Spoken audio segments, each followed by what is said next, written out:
Yeah, I'll react to that, sure.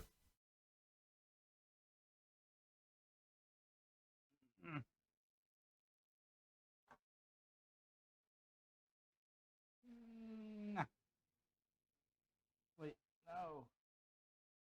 No. No. Okay.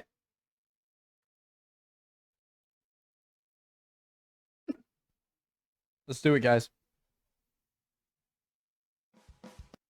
Top 10 British comedy catchphrases. Upvote. Preemptive like. I can't talk. Let's do it. These are wise words from some very funny folk. Welcome to Watch Mojo UK, and today we're counting down Original link to the video, top of the description, right below that link to the Discord. My name is Connor. Hello. our picks for the top 10 British comedy catchphrases. Aha! Before we begin, we publish new content every day, so be sure to subscribe to our channel and ring the bell to get notified about our latest videos. For this list, we've looked at signature slogans and recurring one-liners from all across British comedy, especially those comic catchphrases that have cunningly crept into everyday conversation.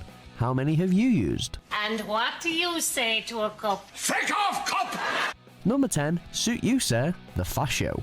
As arguably the Fast Show's best known Mr. Weasley! How did that just make me sentimental? I love Harry Potter.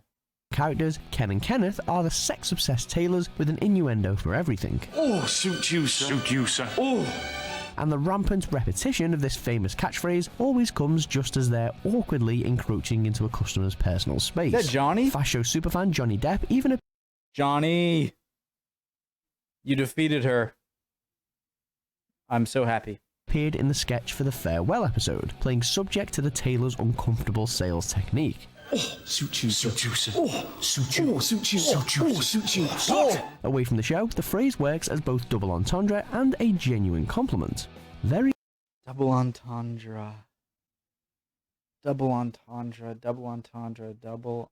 Oh my god, I need to type fast so you don't see anything I might have accidentally searched for. Double entendre. It's something with two meanings.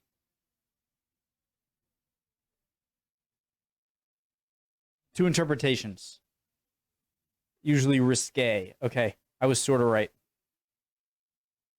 very versatile. Did she want it, sir? Oh, suit you, sir. Oh, arms. Sorry, sir. Didn't mean a thing. Number 9, Aw, Friend, The Inbetweeners. Of all the I'm pausing a lot. I've only seen, I think, 2 clips from here, but this is pretty funny. awkwardly unforgettable moments, this might just be The Inbetweeners' lasting legacy. The Inbetweener. First coined when Will, Simon and Neil learn of Jay's mate from football tryouts, it's a relentless wind-up always served with sincere sarcasm and a hearty thumbs up. Oh, friend! Ultimately, the lads take the mix so much that poor Jay spectacularly snaps. But this one has definitely burrowed into the general British lexicon since then. See you, friend! See you later, friend! Oh, friend! Friend! Number 8, Smeg Head, Red Dwarf. Thanks to the unique style of the This show, too, I gotta check out. Red Dwarf has gained quite the cult following throughout the years, with multiple series and revivals all suitably stacked with Smeg. I try and respect Rimmer and everything, but it's not easy because he's such a Smeg Head. And while the ingenious insult always seems to sound best whenever it's coming from Lister's mouth, and especially if it's aimed directly at Rimmer, it's definitely a word that Red Dwarf fans deliver on the daily. He's a Smee. He's a Smee. He's a Smee. Is this like a parody of Star Wars or Star Trek? Like, you know? A flexible term, Smeg can be adapted for most situations, but Smeg Head is a suits-all stonker. Better dead than Smeg. Number 7, I have a cunning plan, Blackadder. The resident idiot throughout the show, Baldrick is usually the butt of Blackadder's jokes. How dare you? He's my favorite character by far. And he does history stuff nowadays. Resident idiot throughout the show, Baldrick is usually the butt of Blackadder's jokes. I have a cunning plan. So, naturally, he's the last person you'd expect to have anything close to an even vaguely cunning plan. But this baseless phrase is so regularly used by the character that it becomes his calling card. Don't worry, Mr. B. I have a cunning plan to solve the problem. And more often than not, even though Blackadder mocks Baldric's ideas, he winds up utilising them anyway. It's about time this guy got the credit he deserves. It's a cunning plan, actually. Of course it is. Number 6, yeah, I know, Little Going over the top Blackadder where they go and it kind of ends it. Such a beautiful scene. Britain. Mid-2000s sketch show Little Britain is absolutely loaded with comedy catchphrases. Between King of Camp Dafydd Thomas, Super Chav Vicky Pollard and Fat Fighters leader Marjorie Dawes, there are so many to choose from. But Lou and Andy claim their place on this list with an everyday utterance that became a slogan for the show. Yeah, hello. Lou's sweet disposition in caring for Andy helped to make the characters popular. Yeah, hello. But Andy's mischievous mutterings are what truly put them on the pop culture map. Yeah, hello. Number 5, Am I Bothered, the Catherine It took me so long to figure out that a big part of it was that he didn't know he could get out of the wheelchair. And Tate Show. In another sketch show classic that's built on instantly recognisable turns of phrase, Catherine Tate's Lauren Cooper became an antagonistic archetype for high schoolers everywhere. M.I. Am I bothered? No. Blatantly defiant of everything and everyone, Lauren always ends up yelling at teachers about something or other, usually rounding her rants off with this Lauren always ends up yelling at teachers about something or other, usually rounding something gorilla? of everything and everyone, Lauren always ends up yelling at teachers about something or other, Something or other. usually rounding her rants off with this couldn't care less question. Am I bothered? Sure, her portrayal of a British teenager is more than a little exaggerated. Guys, I have 2 screens, okay? When I look here, I'm still watching. But are we bothered though? King Bing, that is bad. Am I bothered? Number 4, just like that, Tommy Cooper.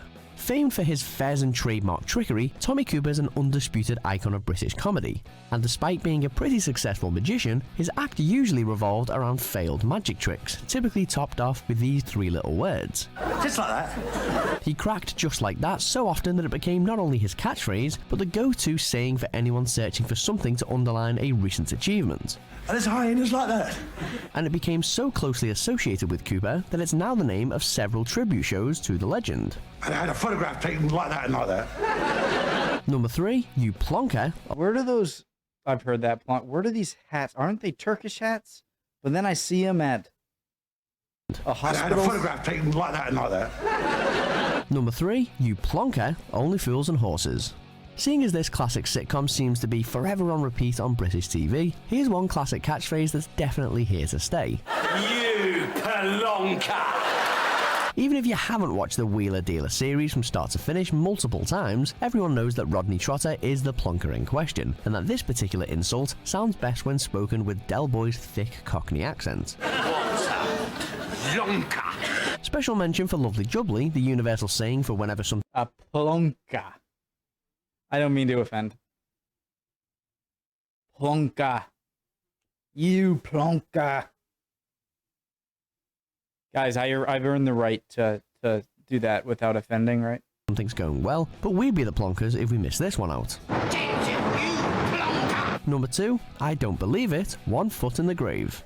Early retirement should bring about a peaceful and carefree existence, but not for Victor Meldrew. I don't believe it! The hilariously cantankerous character may just be the unluckiest man alive, and it's really no surprise that he has anger issues. But on the plus side, it's really easy to do a spot-on impression of him. Oh, I do not believe it! Just randomly yell anytime you're annoyed, use the word bloody whenever you can, and generally try your best not to believe anything. Bloody. Meldrew's iconic incredulity is instantly recognisable, whether you're a fan of the show or not. I do not believe it! Before we unveil our top pick, here are a few honourable mentions. Listen very carefully. I shall say this only once. It's funny when I've mentioned this before. When British people sing, I cannot tell if they're British or American. There was one person, or like kind of sometimes yell. What is it you are going to say? I haven't said it yet. You stupid boy. This is a local shop for local people. There's nothing for you here. Number 1, garlic bread, Phoenix Nights. Peter Kay's served up more than his fair share of memorable Peter moments Kay. in British comedy, but this simple shout out to seasoned ciabatta still stands as his most quoted line. Garlic bread? Garlic bread?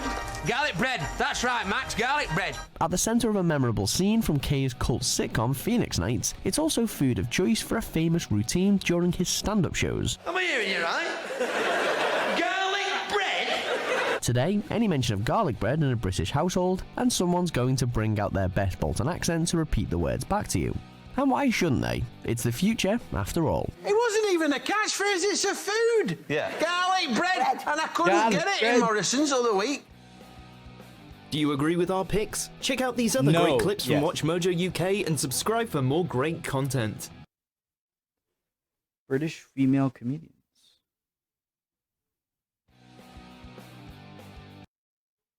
I will watch this. Really awesome, easy content. Watch Mojo. Definitely not something I watch when I run out of things to watch. Definitely not.